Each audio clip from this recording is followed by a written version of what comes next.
Nobody knew her real name, nobody knew where she came from. She simply appeared one morning years ago, with a black pot, a wooden table, and a smile that never reached her eyes. In the village of 𝐄𝐥'𝐬 River, mornings had a new smell, not smoke, not rain, not firewood, but fried chicken, and it always came from one place, the riverbank. Every morning before the cock crowed the second time, villagers were already lining up near the water, bowls in hand, money clenched tight, debating who arrived first, all because of one woman. They called her Mama Silva. Nobody knew her real name, nobody knew where she came from. She simply appeared one morning years ago, with a black pot, a wooden table, and a smile that never reached her eyes. Her chicken tasted like nothing anyone had eaten before, soft like butter, spicy like fire, sweet like memory. Once you ate it, you craved it again. And again, and again. Soon, farmers delayed going to the farm, fishermen skipped the river, children ran past their mother's food, because Mama Silva's chicken was calling them, and money followed her. People who once walked past her now bowed when they greeted, "Good morning, Mama. God bless you, Mama." Money poured, clothes changed, but one thing never changed. She never cooked at home, never lit fire in her compound, never roasted chicken anywhere else, only by the river, and she always arrived before the sun, and always left before it fully rose.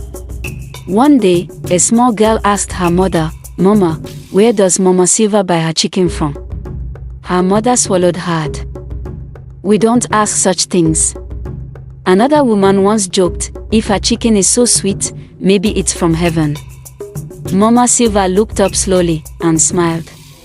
People laughed. They did not notice how the river behind her suddenly stopped making noise.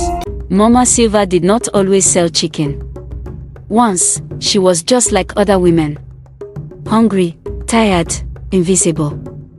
Years before the smell of fried chicken filled 𝐄𝐥'𝐬 River, Mama Silva had walked into the village with empty hands and a heavy heart. She tried trading firewood, nobody bought. She sold smoked fish, nobody came. Each day, she returned home with the same money she started with. Some days, less. Then one evening, with no food and no hope, she walked towards the river, not to fetch water, but to cry. She sat where the grass bent low and the water moved slowly, and for the first time since she became a widow, she spoke out loud, "I am tired." The river did not answer, so she spoke again. Must a woman suffer just because she is alone? Still, silence. Then something rippled beneath the surface, not water, something deeper. The air changed, cold, thick. Her heart began to beat fast. Then a voice rose from the river, not loud, not soft, near, inside her ears. "You want to stop suffering?" Mama Silva froze. Her mouth was dry, but she nodded. The water stirred. "I give food that makes men return." Her body shook. "I give money that destroys hunger." Tears began to fall. Then the voice said something else. "I also take what people forget to guard." Mama Silva did not ask what it meant. She did not want to know. She only asked one question: "Will I survive?" The water laughed, not in sound, but in waves. "You will sit by this river every morning." Mama Silva nodded. "You will sell what I give you." She nodded again. "And you will never cook by fire inside your house." Her throat tightened. "And you will never taste your own food." Then the water went still. The river returned to normal. Mama Silva sat there long after darkness came. By morning, a basket sat beside her, alive, warm, full, and smelling like destiny. She carried it home without looking inside. By the time she reached her door, the river had already remembered her name. From the day the basket arrived, Mama Silva's life changed like morning breaking over dark hills. Before sunrise, she walked to the river, humming softly, as if greeting someone unseen.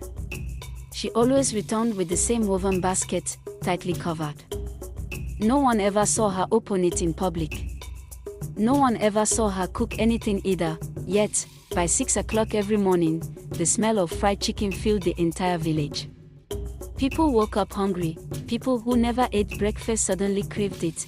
Some even woke before the first rooster crowed, waiting beside her stall. Mama Silva's chicken was never too salty. Never too soft, never too burnt. It was perfect, suspiciously perfect. Mama Silva, how you dey fry am like this? Old Papa Okon asked one morning. Mama Silva smiled small, the kind of smile that never touched her eyes. Not God, she said, but some people did not believe that answer. The villagers noticed things, small things at first. She never bought firewood, yet her pan was always hot. She never bought chicken, yet she sold more than 15 birds every morning. She never took leftovers home because there were no leftovers. Every piece sold, every single day. Soon, the village children started singing, "Chicken Mama, River Mama, where your pot day, where your fire day, where your chicken day come from." She always laughed when she heard the song. But her laughter was too quick, too sharp, the kind that sounded like it wanted to hide something. Then, one market day, something strange happened. A stranger arrived in the village. A tall man with a walking stick carved like a coiled snake. Nobody knew his name, nobody knew where he slept at night, but he arrived at Mama Silva's store the next morning and watched her with eyes that did not blink.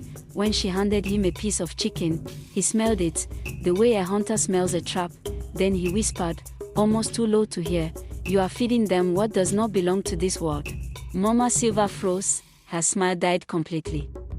"Sir, you are disturbing me," she said, but her voice shook. The stranger leaned closer.